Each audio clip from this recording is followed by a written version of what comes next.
Tuan-tuan dan puan-puan yang dirahmati Allah Subhanahu wa taala, ini adalah perjumpaan kita yang pertama untuk mempelajari satu surah baharu dalam Al-Quran, surah yang lazim untuk kita dengar, surah As-Sajdah. Boleh kita mulakan majlis ilmu kita di petang hari ini dengan membaca Bismillahirrahmanirrahim. Surah yang akan kita pelajari adalah surah As-Sajdah, surah yang lazim kita dengar, khususnya jika kita rajin untuk pergi ke masjid ataupun ke surau untuk solat berjamaah. Pagi tadi adalah pagi hari Jumat. Selalunya imam-imam di masjid, imam-imam di surau akan membaca surah ini pada rakaat pertama solat subuh. Maka jika kita selalu pergi ke masjid, jika kita selalu pergi ke surau, maka ini diantara surah-surah yang akan selalu kita dengar. Kerana ia adalah surah-surah yang selalu kita dengar, maka sudah menjadi satu perkara yang patut untuk kita memahami apa yang kita dengar dari surah ini, apa yang kita dengar dari bacaan imam ini, sehingga dalam solat kita, kita bukan sahaja fokus kepada suara imam yang merdu, tapi kita juga boleh fokus kepada perkataan-perkataan yang dibaca oleh imam, huruf-huruf yang keluar dari mulut imam, ayat-ayat Al-Quran yang dilantunkan oleh imam itu. Boleh kita memahaminya. Maka ini adalah di antara usaha kita untuk mempelajari dan memahami apa yang terkandung di dalam surah As-Sajdah. Kita akan mempelajari ayat-ayat itu dan kita akan mengambil hikmah dan pengajaran-pengajaran dari setiap ayat-ayat surah As-Sajdah yang kita baca. Tuan-tuan, puan-puan yang dirahmati Allah Subhanahu wa taala. Dalam majelis ilmu ini di petang hari Jumat ini, seperti biasa, saya akan memberikan kesempatan kepada tuan-tuan dan puan-puan seluas-luasnya untuk bertanya, untuk berkongsi maklumat berkaitan dengan apa yang tengah kita pelajari. Dan untuk tuan-tuan dan puan-puan bertanya berkaitan dengan perkara-perkara yang tengah kita pelajari di dalam kelas ini, perkara-perkara yang tengah kita pelajari dalam majelis ilmu ini. Tuan-tuan dan puan-puan tak perlu menunggu di akhir pertemuan nanti.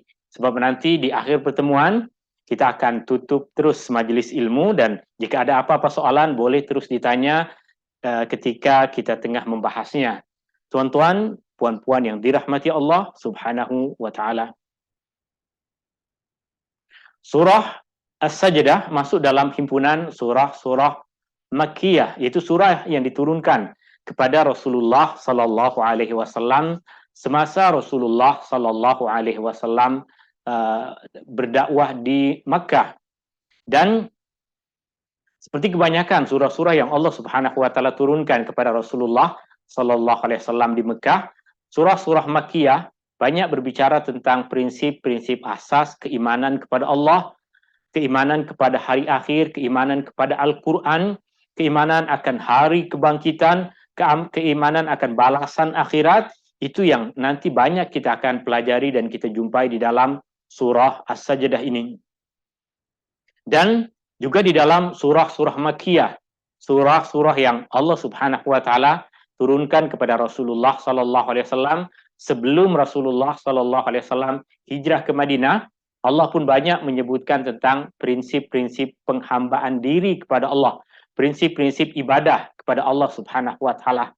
Baru selepas Rasulullah sallallahu alaihi wasallam hijrah ke Madinah dan Rasulullah sallallahu alaihi wasallam telah pun diperintahkan oleh Allah Subhanahu wa taala untuk hijrah ke Madinah dan membina satu masyarakat muslim.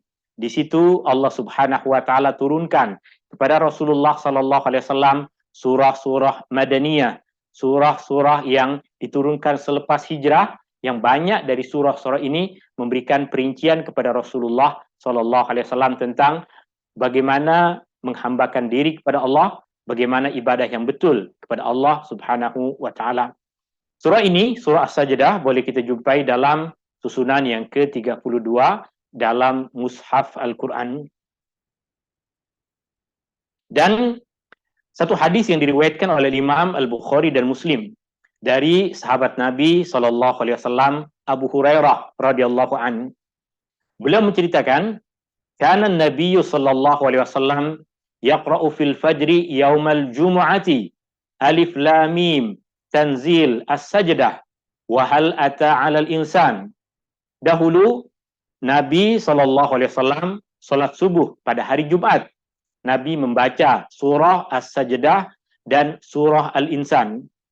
Jika kita tengok pada lafaz hadis yang diriwayatkan oleh Imam Al-Bukhari ini, hadis sahih yang diriwayatkan dari sahabat Nabi sallallahu alaihi wasallam Abu Hurairah radhiyallahu an. Kita akan jumpai Abu Hurairah menyebutkan nama untuk dua surah ini berbeza dengan nama yang lazim kita gunakan. Surah As-Sajdah disebutkan oleh Abu Hurairah dengan nama Alif Lam Mim Tanzil As-Sajdah. Nama yang cukup panjang bagi kita. Alif Lam Mim Tanzil As-Sajdah. Itu satu nama di antara nama-nama yang nanti kita akan pelajari dari surah As-Sajdah ini. Kita kenal ia sebagai surah As-Sajdah. Tapi tentunya seperti apa yang sering kita pelajari bahwa pada masa Rasulullah sallallahu alaihi wasallam, pada masa para sahabat Nabi sallallahu alaihi wasallam dahulu, kebanyakan surah-surah Al-Qur'an dikenal dengan perkataan-perkataan pertama yang ada di dalam surah tersebut. Sehingga surah Al-Ikhlas dulu pada masa Rasulullah boleh jadi lebih dikenal dengan nama surah Qul Huwallahu Ahad. Surah An-Nas akan lebih dikenal dengan surah Qul A'udzu Birabbin Nas. Demikian juga surah-surah yang lain. Bahkan pada hadis ini dua surah tadi dinamakan oleh Abu Hurairah ataupun disebut oleh Abu Hurairah dengan nama. Surah yang pertama adalah surah Alif Lam Mim Tanzil As-Sajdah. Dan surah yang kedua adalah surah Hal Ata 'alal Insan. Dan ini tentunya surah yang kita kenal dengan nama surah Al-Insan. Kerana ayat pertama di dalam surah Al-Insan berbunyi seperti ini, Hal Ata 'alal insani hinum minad dahri lam yakun syai'an madhkura. Sekali lagi, kebanyakan surah-surah dalam Al-Quran dikenal dengan bahagian dari ayat pertama dari surah-surah itu. Dan hadis ini memberikan penjelasan kepada kita bahwa ia adalah satu perkara yang lazim, ia adalah menjadi bahagian dari sunnah Rasulullah sallallahu alaihi wasallam untuk imam yang memimpin solat subuh pada pagi hari Jumat untuk membaca pada rakaat yang pertama selepas surah Al-Fatihah, yaitu surah As-Sajdah atau yang dikenal dengan nama surah Alif Lam Mim Tanzil As-Sajdah. Dan pada rakaat yang kedua selepas membaca surah Al-Fatihah disunahkan untuk membaca surah Al-Insan. Banyak masjid-masjid dan masjid-masjid dan surah-surah yang mengamalkan sunnah Nabi SAW ini. Tapi mungkin ada sebahagiannya yang rasa bahwa kebanyakan jamaah tak sanggup, tak kuat untuk berdiri lama mendengarkan bacaan dua surah ini. Maka terkadang di sebahagian masjid, sebahagian surau, kita jumpai imam hanya membaca sebahagian dari dua surah ini. Tapi tetap apa yang dicontohkan oleh Rasulullah SAW adalah pada rakaat yang pertama membaca surah As-Sajdah secara sempurna, mula dari ayat yang pertama sehingga ayat yang terakhir. Dan pada ayat yang kedua, pada rakaat yang kedua membaca surah Al-Insan mula dari ayat yang pertama sehingga ayat yang terakhir. Hadis yang kedua yang juga dikongsikan oleh kita oleh Al-Imam Ibnu Katsir adalah hadis yang diriwayatkan oleh Al-Imam Ahmad.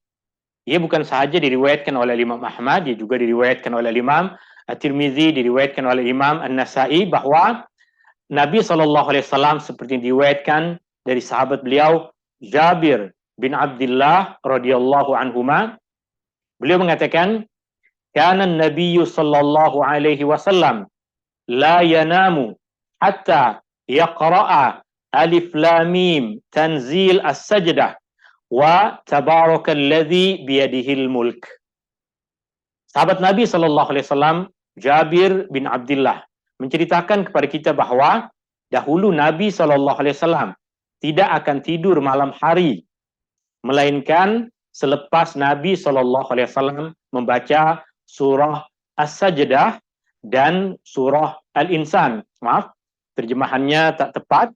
Terjemahan yang tepat dari apa yang diriwayatkan dari Jabir bin Abdullah adalah Nabi SAW tidak tidur di malam hari sehingga membaca surah As-Sajdah dengan surah Al-Mulk. Kita akan sedikit berhenti untuk membahas hadis ini. Hadis ini hadis yang diriwayatkan oleh Al-Imam Ahmad. Hadis yang menceritakan kepada kita bahwa Jabir, sahabat Nabi SAW, menyampaikan satu ilmu kepada kita bahwa Rasulullah SAW tidak tidur di malam hari, melainkan selepas Nabi SAW sempurna membaca surah Al-Mulk dengan surah As-Sajdah, ataupun surah As-Sajdah dengan surah Tabarakalladzi biyadihil mulk. Jika kita memahami hadis ini, mungkin kita akan bertanya berkaitan dengan bagaimana pula dengan surah-surah yang lain. Adakah ada percanggahan antara apa yang dibaca oleh Rasulullah SAW di dalam hadis ini dengan apa yang diriwayatkan oleh sahabat-sahabat Nabi SAW yang lain? Bagaimana pula dengan ayat kursi? Bagaimana pula dengan surah Al-Waqi'ah? Bagaimana pula dengan surah Hud? Bagaimana pula dengan surah Az-Zumar? Bagaimana pula dengan surah Al-Isra? Bagaimana pula dengan surah Qul a'udzu birabbin nas, Qul a'udzu birabbil falaq? Bagaimana pula dengan surah Al-Ikhlas? Bagaimana pula dengan surah Qul ya ayyuhal kafirun? Yang banyak hadis-hadis Nabi SAW yang juga menyebutkan tentang keutamaan untuk membaca semua surah-surah itu. Bagaimana kita memahami perbezaan riwayat dari para sahabat Nabi SAW berkaitan dengan apa yang patut kita baca di malam hari, apa yang patut kita baca sebelum kita tidur. Untuk kita memahami perkara ini, sebenarnya kita boleh memahami dari dua sudut pandang. Yang pertama adalah semua hadis-hadis tersebut menunjukkan bahwa Rasulullah SAW sangat rajin membaca Al-Quran. Rasulullah SAW suka membaca Al-Quran.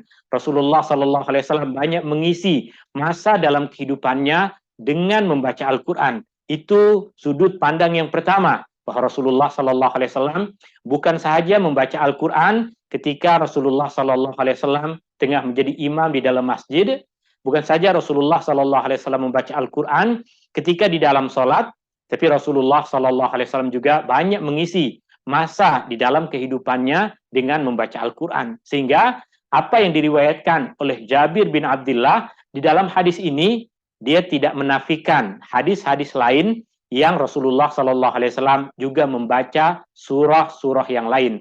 Itu dari sudut pandang pertama, itulah sifat Rasulullah SAW. Itulah ibadah yang dilakukan oleh Rasulullah SAW.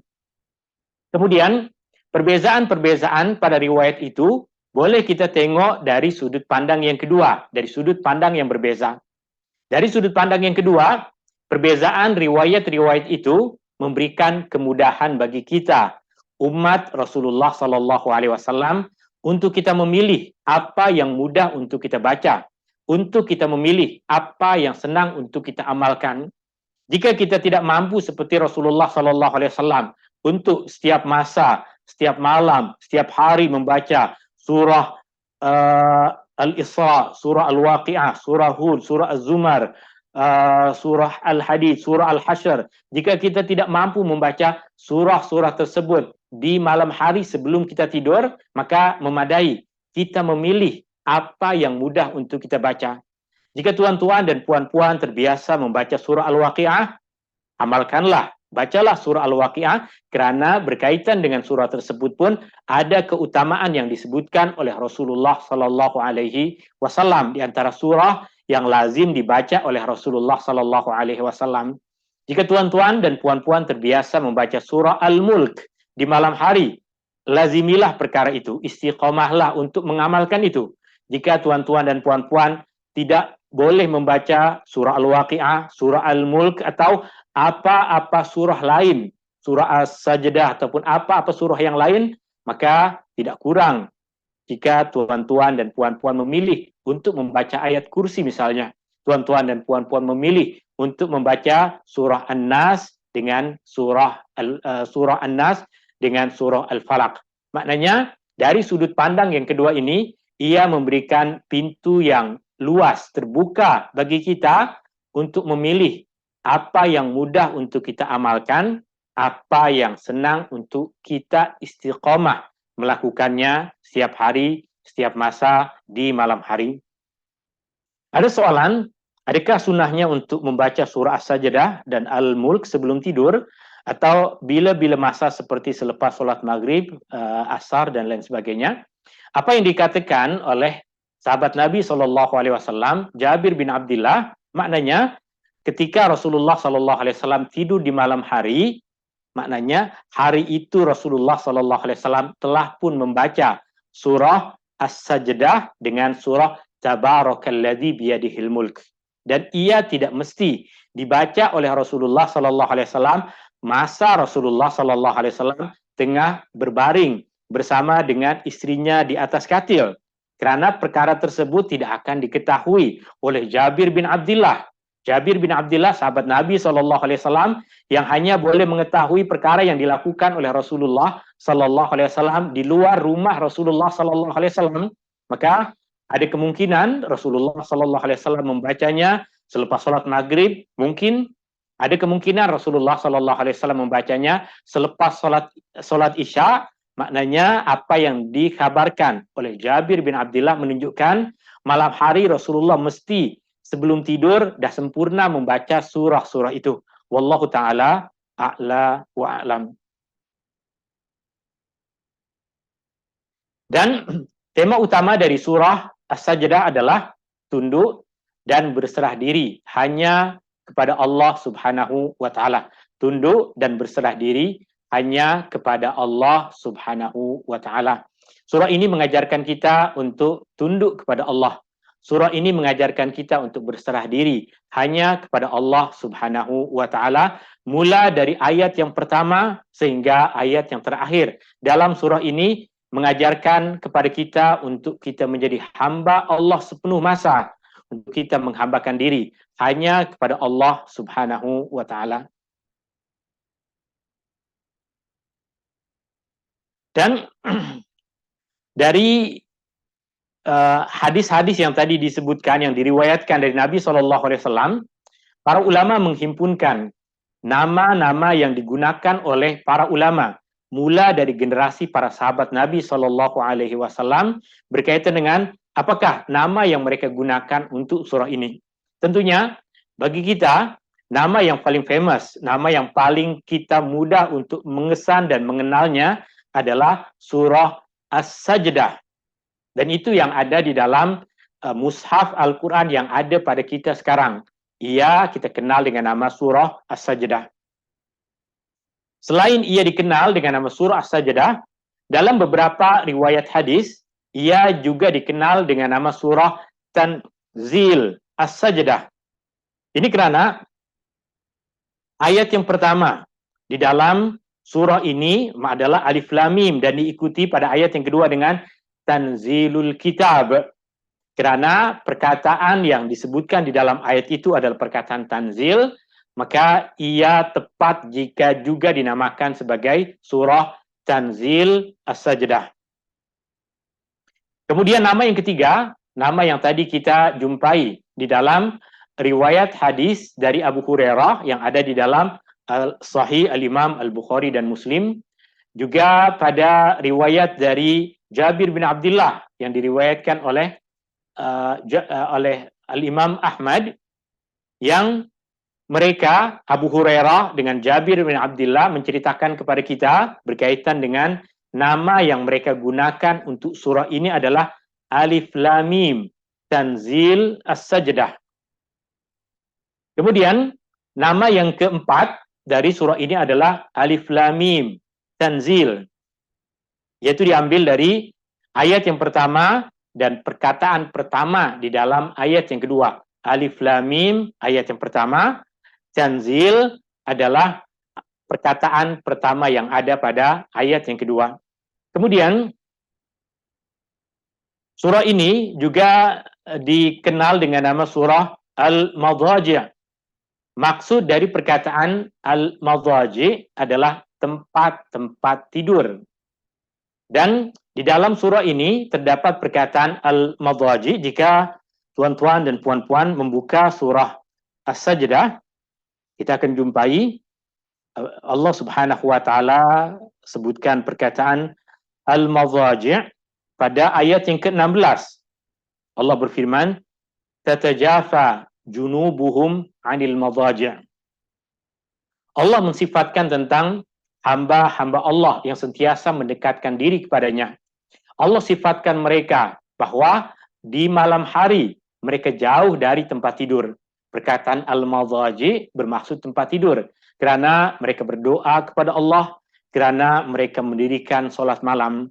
Maka kerana ada sifat yang Allah Subhanahu wa taala sebutkan bagi hamba-hambanya yang sentiasa mendekatkan diri kepada Allah, bahawa di malam hari mereka sentiasa menjauhkan diri dari tempat tidur untuk mereka solat dan berdoa kepada Allah Subhanahu wa taala, maka surah ini pun dikenal dengan nama surah Al-Madhaji'.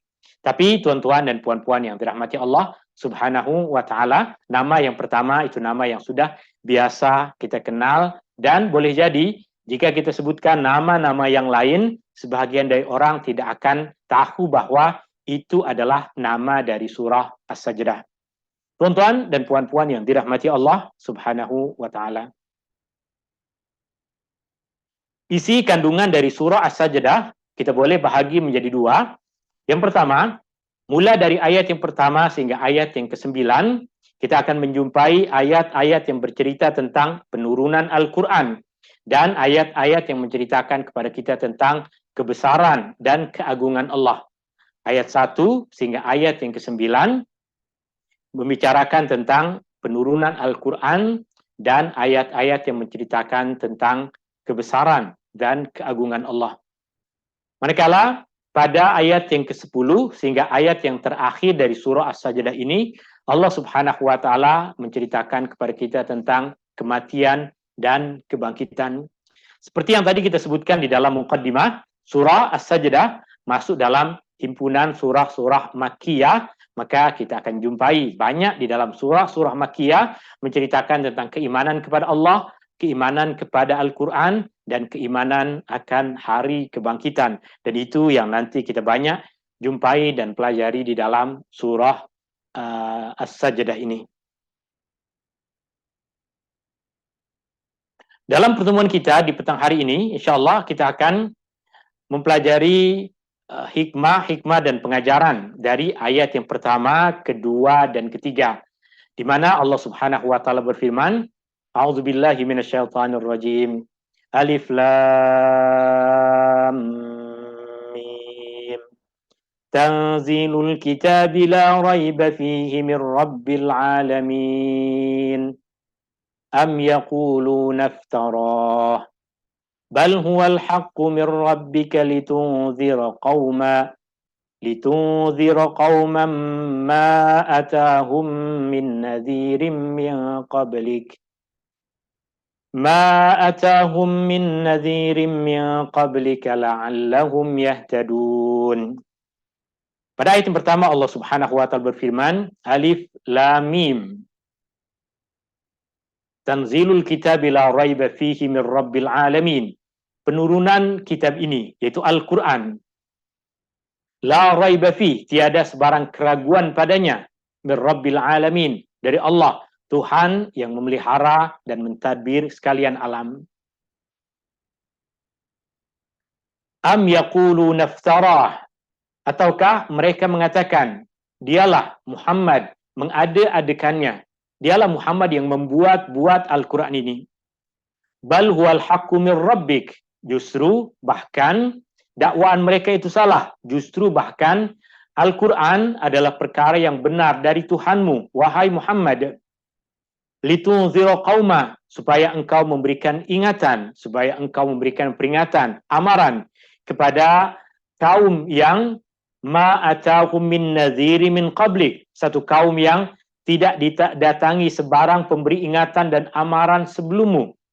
La'allahum yahtadun. Semoga mereka mendapatkan hidayah petunjuk. Ini ayat yang pertama sehingga ayat yang ketiga dari surah As-Sajdah.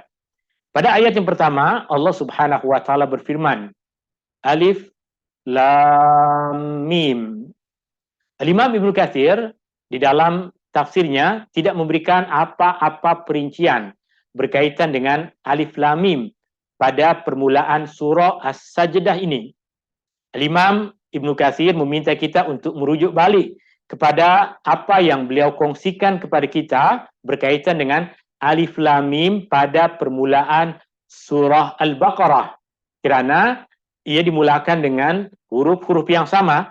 Surah Al-Baqarah dimulakan dengan Alif Lam Mim dan surah As-Sajdah pun dimulakan dengan Alif Lam Mim. Maka Al-Imam Ibnu Katsir meminta kita untuk rujuk kembali kepada apa yang beliau telah kongsikan kepada kita di dalam permulaan tafsir surah Al-Baqarah.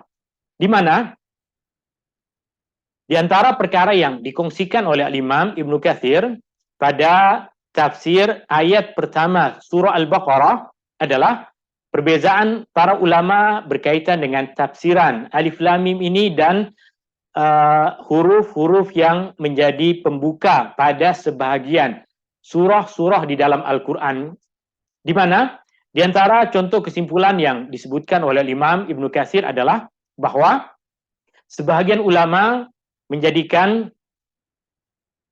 Alif Lam Mim dan huruf-huruf yang membuka sebahagian surah-surah di dalam Al-Quran sebagai contoh dari ayat-ayat yang Allah Subhanahu wa taala mencabar orang-orang musyrik untuk mereka mendatangkan kalam seperti Al-Quran, untuk mereka boleh menyusun kitab seperti Al-Quran, untuk mereka boleh menyusun surah seperti Al-Quran, untuk mereka boleh membuat ayat-ayat seperti di dalam Al-Quran. Allah menantang mereka, Allah memberikan cabaran kepada mereka. Tapi tiada satu pun di antara orang Arab yang berani menjawab cabaran dari Allah Subhanahu wa taala itu. Kerana mereka tahu Al-Quran bukan kata-kata Muhammad. Al-Quran adalah firman Allah. Kerana mereka tahu Al-Quran bukan sesuatu yang mudah untuk disusun oleh seorang manusia yang tak pernah pergi belajar membaca dan menulis. Mereka tahu bahwa Al-Quran adalah sesuatu yang luar biasa. Masyarakat Arab ketika Rasulullah SAW mula menzahirkan dakwah, penduduk Mekah berbincang di antara mereka untuk mempelajari apa kata-kata yang diucapkan oleh Muhammad ini. Maka mereka menyuruh salah seorang di antara mereka yang dikenal dengan nama Al-Walid bin Mughirah. Al-Walid bin Mughirah adalah ayah kepada sahabat Nabi SAW, Khalid bin Al-Walid. Beliau bernama Al-Walid bin Al-Mughirah. Al-Walid bin Al-Mughirah dalam masyarakat Mekah terkenal sebagai orang yang paling pandai dalam bertutur kata, orang yang paling bijak dalam menyusun ayat-ayat yang cantik. Maka dia diminta oleh masyarakat Mekah untuk berbincang dengan Rasulullah SAW berkaitan dengan tawaran-tawaran yang diberikan oleh masyarakat Quraisy kepada Rasulullah SAW dan ingin mengetahui tentang apa hakikat perkara yang dibawa oleh Rasulullah SAW. Maka Rasulullah SAW pun mendengarkan apa cadangan-cadangan yang diberikan oleh Al-Walid bin Al-Mughirah tadi. Selepas Al-Walid bin Mughirah tadi menyampaikan semua hajatnya, maka Rasulullah SAW meminta izin kepadanya untuk membacakan kepadanya ayat-ayat Al-Quran yang Allah Subhanahu wa taala turunkan kepada Rasulullah SAW.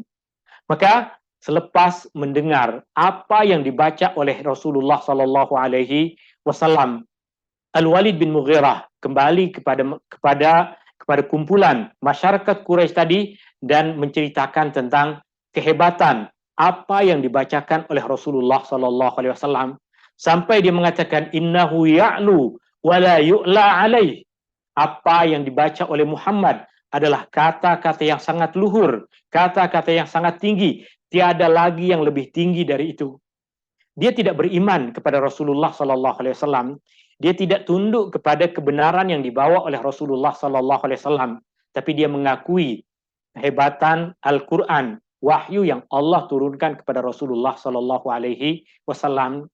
Maka Allah Subhanahu Wa Taala banyak menurunkan dalam Al-Quran ayat-ayat yang dimulakan dengan huruf-huruf tertentu untuk mencabar mereka, masyarakat Arab, untuk menunjukkan kepada mereka bahwa Al-Quran yang Allah turunkan, yang tersusun dari huruf-huruf yang kamu semua dah kenal, yang dari huruf-huruf itu kamu semua menyusun perkataan-perkataan yang kamu ucapkan setiap hari. Kenapa? Dengan huruf-huruf yang sama, kamu tidak mampu menyusun ayat-ayat seperti Al-Quran. Kamu tidak mampu menyusun surah-surah seperti Al-Quran. Kamu tidak mampu membuat kitab seperti Al-Quran. Itu diantara apa yang dikongsikan oleh Al-Imam Ibnu Katsir berkaitan hikmah di sebalik penurunan ayat-ayat Al-Quran di permulaan sebahagian surah-surah Al-Quran dengan huruf-huruf seperti ini: Alif Lam Mim, Alif Lam Ra, Kaf, Ha, Ya, Ain, Sad,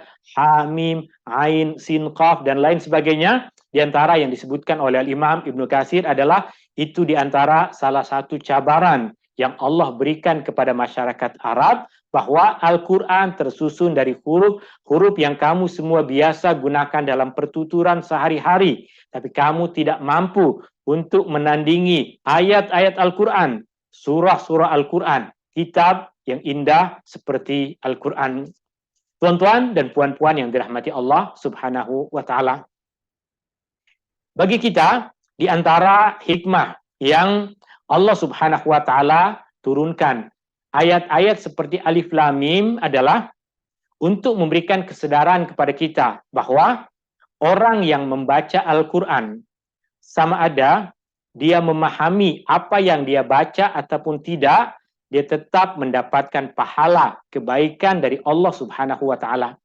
Karena Rasulullah Sallallahu Alaihi Wasallam pernah bersabda, "Man qara'a harfan min kitabillah falahu biha hasanah wal hasanatu bi asyri amsalihha."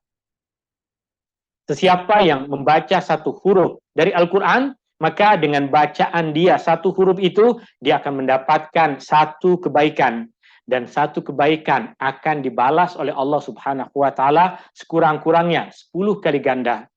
Lalu Rasulullah Sallallahu Alaihi Wasallam mengatakan, "La aqulu alif lam mim harf." Aku tidak mengatakan alif lam mim adalah satu huruf, tetapi alif adalah satu huruf, dan lam adalah satu huruf yang kedua, dan mim adalah satu huruf yang ketiga. Maknanya alif lam mim adalah 3 huruf, di mana orang yang membaca alif lam mim maka dia mendapatkan 3 kebaikan yang sekurang-kurangnya balasan ke atas setiap satu kebaikan yang dia baca adalah 10 kali ganda.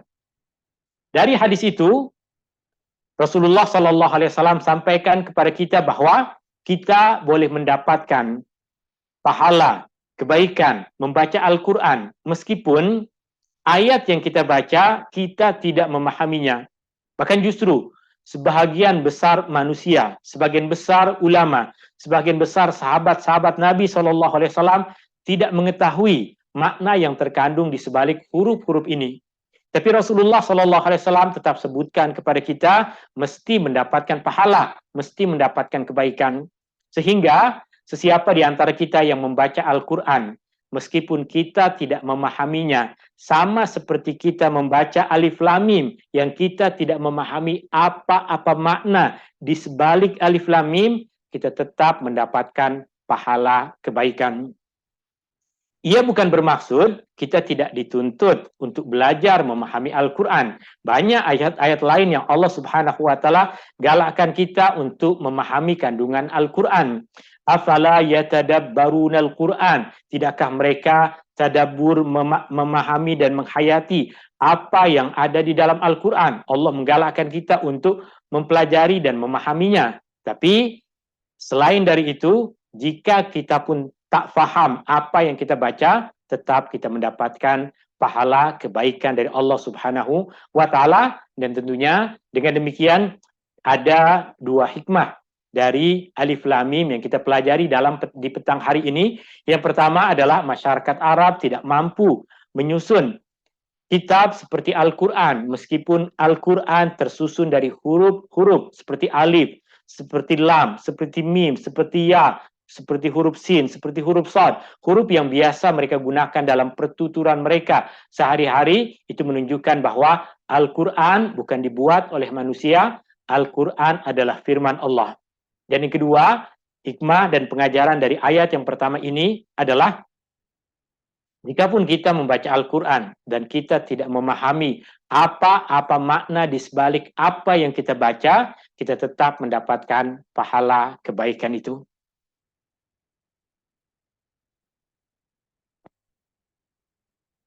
Pada ayat kedua, Allah Subhanahu wa taala berfirman, Tanzilul Kitab. Tanzil bermaksud penurunan. Alkitab bermaksud kitab. Tanzilul Kitab, penurunan Alkitab. Kita semua akan tahu bahwa perkataan Alkitab di dalam ayat ini maksudnya adalah Al-Quran. Ini karena pada ayat-ayat selepasnya Allah menjelaskan tentang Al-Quran yang diturunkan kepada Muhammad Sallallahu Alaihi Wasallam. Ini karena perkataan Alkitab di dalam Al-Quran terkadang digunakan untuk Taurah, terkadang digunakan untuk Injil, terkadang digunakan untuk makna-makna yang lain. Tapi tiada perbezaan pandangan, tiada keraguan bahwa perkataan Alkitab pada ayat yang kedua dalam surah As-Sajdah ini maksudnya adalah kitab yang kita tengah pelajari ini, kitab yang Allah turunkan kepada Rasulullah Sallallahu Alaihi Wasallam. Tanzilul Kitab, penurunan Al-Quran, penurunan kitab kepada Rasulullah Sallallahu Alaihi Wasallam. Kita dah sering mempelajari Al-Quran diturunkan melalui beberapa proses penurunan. Penurunan yang pertama adalah penurunan dari Lauh Mahfuz ke langit dunia. Penurunan pertama seperti yang diriwayatkan oleh Al-Imam At-Tabari dari sahabat Nabi SAW, Abdullah bin Abbas radhiyallahu anhuma, menceritakan kepada kita tentang penurunan Al-Quran dari Lauh Mahfuz ke Baitul Izzah di langit dunia. Saya ulangi sekali lagi, penurunan pertama adalah penurunan Al-Quran dari Lauh Mahfuz ke Baitul Izzah di langit dunia. Apa maksud langit dunia? Langit dunia adalah langit yang paling hampir dengan dunia di mana kita hidup. Karena perkataan dunia bermaksud paling rendah. Langit yang paling rendah. Langit yang paling hampir dengan bumi. Dan penurunan Al-Quran secara keseluruhan dari Lauh Mahfuz ke langit dunia seperti yang diriwayatkan oleh Imam At-Tabari dari sahabat Nabi SAW Abdullah bin Abbas radhiyallahu anhuma terjadi pada Lailatul Qadar. Terjadi pada Lailatul Qadar. Pada Lailatul Qadar, Al-Quran secara keseluruhan Allah Subhanahu wa taala turunkan dari Lauh Mahfuz ke langit dunia. Soalannya, setiap tahun ada Lailatul Qadar. Lailatul Qadar yang mana satu yang Al-Quran diturunkan dari Lauh Mahfuz ke langit dunia? Berkaitan dengan maklumat ini, kita tiada satupun maklumat yang boleh memberikan perincian tentang perkara itu. Artinya, sama ada dia diturunkan pada Lailatul Qadar pada masa Rasulullah SAW hidup, atau sebelum masa Rasulullah SAW, itu maklumat yang kita semua tidak mengetahuinya. Tapi yang pasti adalah Allah Subhanahu wa taala ceritakan tentang penurunan Al-Quran pada Lailatul Qadar. Inna anzalnahu fi Lailatul Qadar. Sesungguhnya kami telah menurunkannya pada Lailatul Qadar. Al-Quran yang diturunkan pada Lailatul Qadar adalah Al-Quran secara keseluruhan diturunkan dari Lauh Mahfuz ke langit dunia. Kemudian penurunan yang kedua adalah dari langit dunia, diturunkan sedikit demi sedikit kepada Rasulullah SAW dalam tempo masa lebih kurang 23 tahun. Jibril turun membawa Al-Quran, Jibril mewahyukan Al-Quran sedikit demi sedikit kepada Rasulullah SAW mengikut kepada apa yang diperintahkan oleh Allah Subhanahu wa taala. Maka Al-Quran yang ada di langit dunia diturunkan kepada Rasulullah SAW.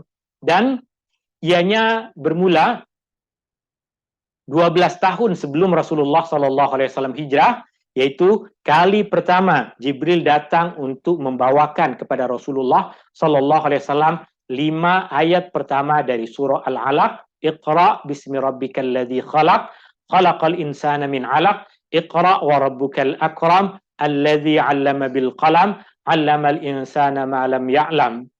Dari 5 ayat yang pertama dari surah Al-Alaq tersebut, Rasulullah SAW sedikit demi sedikit mendapatkan wahyu Al-Quran, sehinggalah wahyu terakhir yang Allah turunkan kepada Rasulullah SAW yang telah kita pelajari pada akhir-akhir pertemuan surah Al-Baqarah, di mana bahagian akhir dalam surah Al-Baqarah, seingat saya ayat 281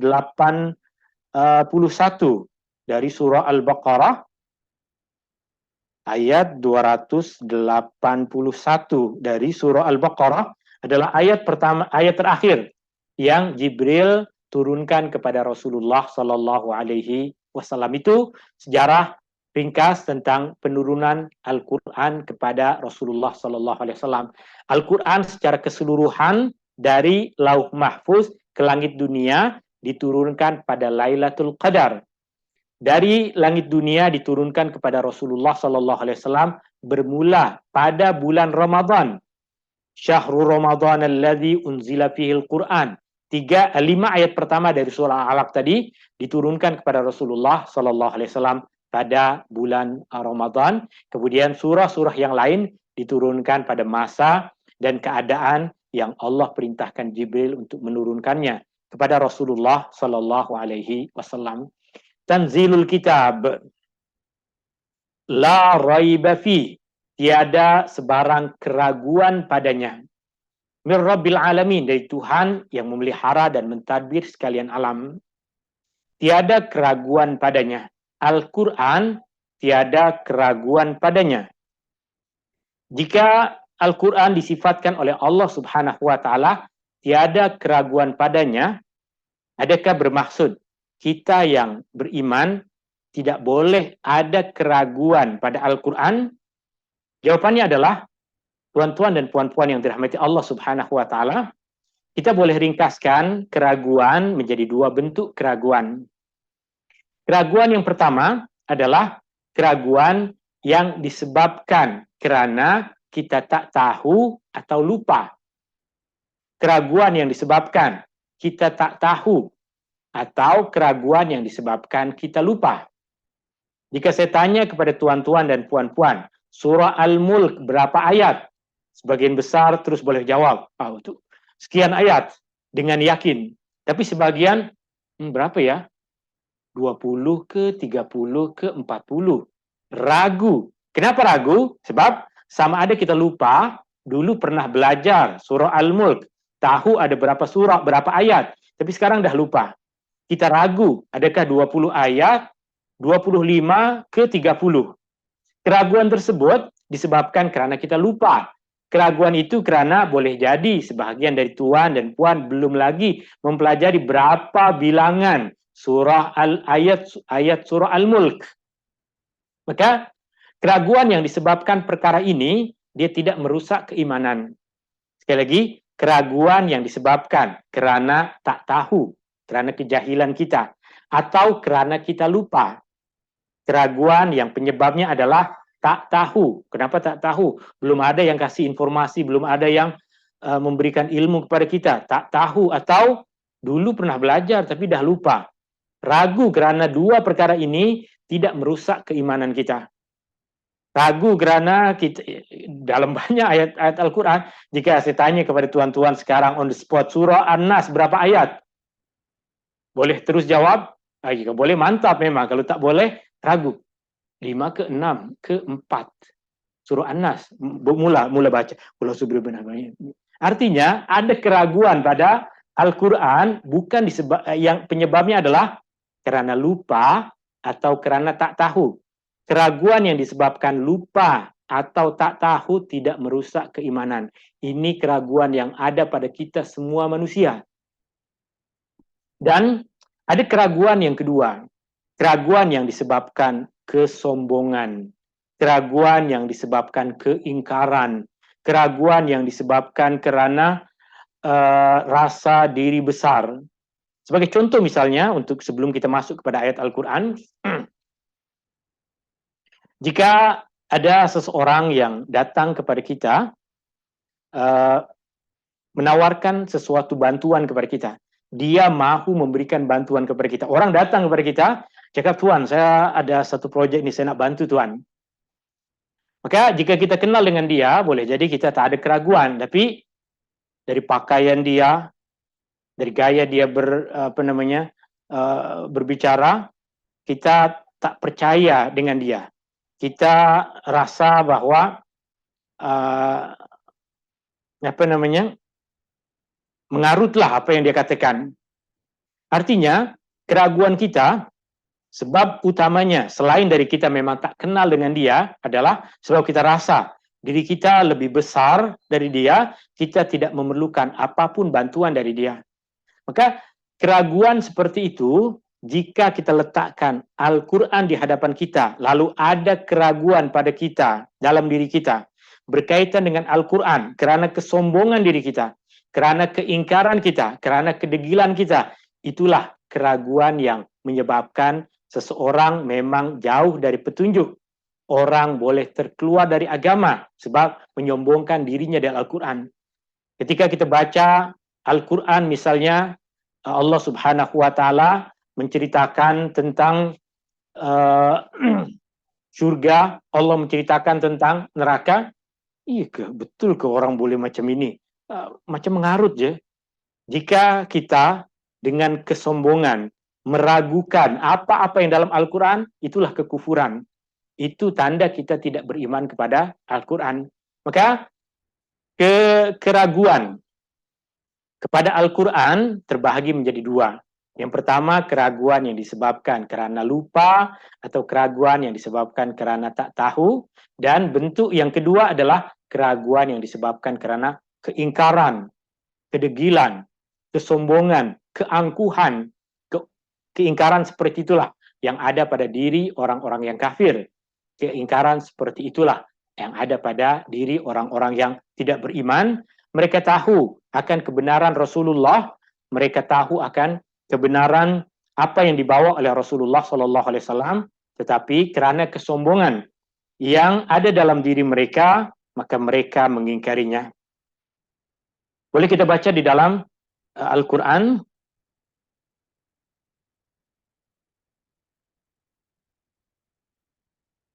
Allah Subhanahu wa Ta'ala sebutkan di dalam surah An-Naml. Surah An-Naml. Surah An-Naml menceritakan tentang Nabi Musa. Surah An-Naml ayat 14.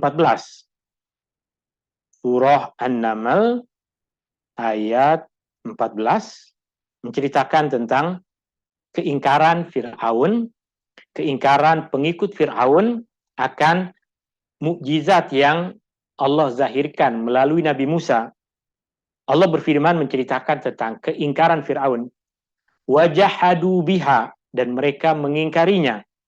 Wastaiqanatha anfusuhum, hati mereka sebenarnya ada kepercayaan kepada kebenaran yang dibawa oleh Nabi Musa, tapi mereka meragukannya, mereka meraguinya kerana kesombongan yang ada di dalam diri mereka. Maka ini keraguan yang menyebabkan mereka disifatkan sebagai orang-orang yang kafir, orang-orang yang zalim, orang-orang yang ingkar. Tapi pada kita, orang yang beriman, ada keraguan tentang Al-Quran. Tapi keraguannya bukan kerana sombong. Keraguan yang ada kepada kita bukan kerana kita ingkar. Keraguan yang ada pada Al-Quran, pada diri kita, bukan kerana kita tak percaya bahwa ia adalah kalam Allah. Keraguan yang ada pada kita adalah kerana kita tak tahu lagi apa tafsirannya. Kerana kita tak faham lagi apa makna yang sebenar dikandung oleh ayat itu. Kerana kita dah lupa. Dulu pernah belajar tapi sekarang dah lupa, sehingga apa yang dulu kita tak ragu, sekarang kita jadi ragu, tuan-tuan dan puan-puan yang dirahmati Allah Subhanahu wa Ta'ala. Dan sebenarnya ada keraguan yang ketiga, yaitu keraguan yang disebabkan oleh bisikan syaitan, dan ini selalu ada pada diri orang-orang yang beriman, keraguan karena bisikan-bisikan syaitan. Wallahu ta'ala a'la wa alam. Tanzilul kitabi la raiba fi. Tiada sebarang keraguan padanya. Min Rabbil alamin, dari Tuhan yang memelihara dan mentadbir sekalian alam. Secara ringkas, Imam Ibnu Katsir hanya mengatakan tiada kebimbangan, tiada keraguan bahwa sesungguhnya Al-Quran diturunkan dari Tuhan semesta alam. Ayat yang ketiga, Allah berfirman, Am yaquluna iftarah. Ataukah betul mereka mengatakan iftarahu, dia, itu Muhammad, yang mengada-adakannya. Boleh jadi ada maklumat di sebagian orang-orang Arab pada masa itu yang mereka sebarkan bahwa Muhammad yang membuat Al-Quran. Perkara ini tidak disebutkan oleh orang-orang yang memang mereka telah pun mendengar Al-Quran dari Rasulullah SAW. Jika mereka telah mendengar Al-Quran dari Rasulullah SAW, mereka tidak akan mengatakan bahwa Muhammad yang membuat ini. Kenapa? Karena apa yang ada di dalam Al-Quran berbeza dengan gaya bahasa yang biasa digunakan oleh Rasulullah SAW dalam pertuturan sehari-hari. Artinya, tuan-tuan dan puan-puan yang dirahmati Allah Subhanahu wa Ta'ala, di antara perkara yang mudah dikesan oleh orang-orang dahulu pada masa Rasulullah SAW untuk mereka mengetahui bahwa Al-Quran bukan dibuat oleh Muhammad SAW. Perkara mudah yang mereka gunakan pada masa ketika itu diantaranya adalah dua perkara. Yang pertama, gaya bahasa Al-Quran berbeza dengan gaya bahasa yang digunakan oleh Rasulullah SAW dalam bertutur setiap hari. Maka jika kita pun membaca hadis Nabi SAW, gaya bahasa Nabi SAW dalam hadis berbeza dengan ayat-ayat Al-Quran. Ini cara yang pertama digunakan oleh sebagian orang-orang Arab untuk tahu bahwa Al-Quran bukan dibuat oleh Rasulullah SAW. Dan yang kedua adalah banyak maklumat yang ada dalam Al-Quran, maklumat yang tidak dikenal oleh masyarakat yang Rasulullah SAW hidup bersamanya. Rasulullah tidak hidup bersama dengan Ahlul Kitab. Jika Rasulullah hidup dalam masyarakat Yahudi, maka maklumat itu mudah untuk didapatkan oleh Rasulullah. Tapi Rasulullah hidup dalam masyarakat yang tiada Yahudi, tiada Ahlul Kitab yang mengajarkan ajaran agama mereka dalam masyarakat itu. Sehingga maklumat yang disampaikan oleh Rasulullah SAW adalah sesuatu yang mustahil Rasulullah SAW ucapkan, melainkan wahyu dari Allah Subhanahu wa Ta'ala. Terlebih lagi, Allah memilih Rasulullah SAW tak pandai membaca dan menulis. Jika Rasulullah pandai membaca, maka orang Arab akan mudah mengatakan kepada Rasulullah SAW, ini mesti sebab baca kitab-kitab orang-orang Yahudi ini mesti karena membaca kitab-kitab orang Kristen, maka dia dapat semua maklumat-maklumat itu. Tapi Rasulullah SAW tak boleh membaca dan menulis, maka Al-Quran menjadi mukjizat yang besar bagi Rasulullah SAW. Sehingga mereka tidak akan berani untuk mengatakan dia Muhammad SAW mengada-adakan. Di mana dakwaan itu bahwa orang yang mendakwa Rasulullah SAW mengada-adakan Al-Quran, yang dikatakan oleh Imam Ibnu Katsir di sini, mereka mengatakan bahwa Muhammad telah membuat Al-Quran itu dari dirinya sendiri. Dakwaan ini ditolak oleh orang-orang Arab sendiri, seperti tadi Al-Walid bin Mughirah yang menyatakan bahwa ia adalah sesuatu yang sangat tinggi, tidak ada yang lebih tinggi dari apa yang dibacakan oleh Muhammad. Dakwaan mereka itu tak benar, bahwa ia Al-Quran, bahkan ia, itu Al-Quran, ialah perkara yang benar dari Tuhanmu. Bal huwal haqqu mir rabbika. Litunzira qauman ma atahum min nadhiri min qablik. Supaya engkau memberikan ingatan dan amaran kepada kaum yang telah lama tidak didatangi sebarang pemberi ingatan dan amaran sebelummu.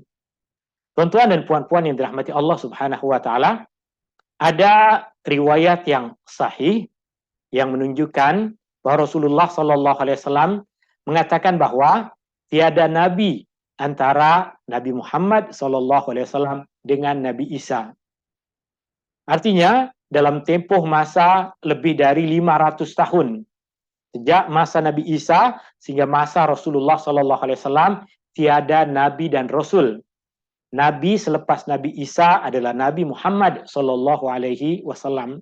Maka masyarakat dunia pada ketika itu tiada orang yang memberikan kepada mereka petunjuk yang benar dari Allah Subhanahu wa taala. Yang tersisa hanyalah sebahagian orang-orang Yahudi yang kebanyakan apa yang mereka amalkan dan mereka percaya sudah menyimpang jauh dari kebenaran yang dibawa oleh Nabi Musa. Dan yang ada adalah orang-orang Kristen yang sebagian besar dari mereka telah menyimpang jauh dari agama yang dibawa oleh Nabi Isa. Bahkan masyarakat Arab yang dulu asalnya mengikut ajaran Nabi Ibrahim dan Ismail telah jatuh pada perbuatan syirik. Sehingga Allah Subhanahu wa taala mengutus Muhammad sallallahu alaihi wasallam sebagai nabi terakhir selepas Nabi Isa. Berkaitan dengan perkara ini, ada satu riwayat dan riwayat ini dapat dikatakan sebagai riwayat yang lemah. Dan lemahnya lagi adalah karena riwayat ini bersalahan dengan apa yang telah kita ceritakan tadi, bahwa Rasulullah Shallallahu alaihi wasallam mengatakan tiada nabi selepas Nabi Isa melainkan Nabi Muhammad Shallallahu alaihi wasallam. Di mana pada riwayat yang lemah ini ada seorang perempuan datang kepada Rasulullah Shallallahu alaihi wasallam dan memperkenalkan diri bahwa dia adalah orang yang bernama Fulanah, anak kepada Khalid bin Sinan. Khalid bin Sinan seorang tokoh Arab yang hidup pada masa jahiliyah, yang banyak mengajarkan benda-benda yang baik kepada kaumnya, sehingga sebahagian dari orang menganggap bahwa dia adalah nabi. Rasulullah Shallallahu alaihi wasallam memuliakan perempuan ini yang datang sebagai tamu dan menyatakan diri bahwa dia adalah anak kepada Khalid bin Sinan. Tapi pemuliaan Rasulullah Shallallahu alaihi wasallam kepada dia tidak menunjukkan Rasulullah Shallallahu alaihi wasallam membenarkan dakwaan orang bahwa dia adalah anak seorang nabi. Meskipun ada orang yang mengatakan bapak dia itu nabi, Khalid bin Sinan yang hidup pada masa jahiliyah itu adalah seorang nabi, tapi kata-kata Rasulullah Shallallahu alaihi wasallam yang tadi menegaskan kepada kita bahwa antara Nabi Isa dengan Nabi Muhammad Shallallahu alaihi wasallam tiada ada mana-mana nabi dan rasul yang diutus oleh Allah Subhanahu wa taala. Justru ayat ini pun memberikan kepada kita maklumat yang sama, litunzira qauma, untuk kamu memberikan ingatan kepada satu kaum, kepada satu masyarakat, ma atahum min naziri min qablik, yang telah lama tidak datang kepada mereka petunjuk dari mana-mana orang sebelum kamu, la'allahum yahtadun, agar mereka semua mendapatkan petunjuk dari Allah Subhanahu wa taala. Dan terakhir, tuan-tuan dan puan-puan yang dirahmati Allah Subhanahu wa taala, sebagai pengajaran terakhir, Al-Quran adalah mukjizat terbesar Nabi Muhammad SAW yang berkekalan, bukti kebenaran Rasulullah SAW, dan Allah menurunkan Al-Quran agar dijadikan sebagai ingatan dan petunjuk bagi orang-orang yang beriman. Wallahu ta'ala a'la wa alam, hadani Allah wa iyyakum ajmain. Ini 3 ayat yang pertama dari surah As-Sajdah. Dan sebelum kita tutup majelis ilmu ini, jika ada di antara tuan-tuan dan puan-puan yang ada soalan lagi yang lain, oke, jika tiada, hadani Allah wa iyyakum ajmain, subhanakallahumma wa bihamdika asyhadu an la ilaha illa anta astaghfiruka wa atubu ilaik. Syukran. Assalamualaikum warahmatullahi wabarakatuh. Waalaikumsalam warahmatullahi wabarakatuh. Terima kasih Ustaz. Syukran, jazakumullah khairan. Terima kasih, Ustaz. Yes.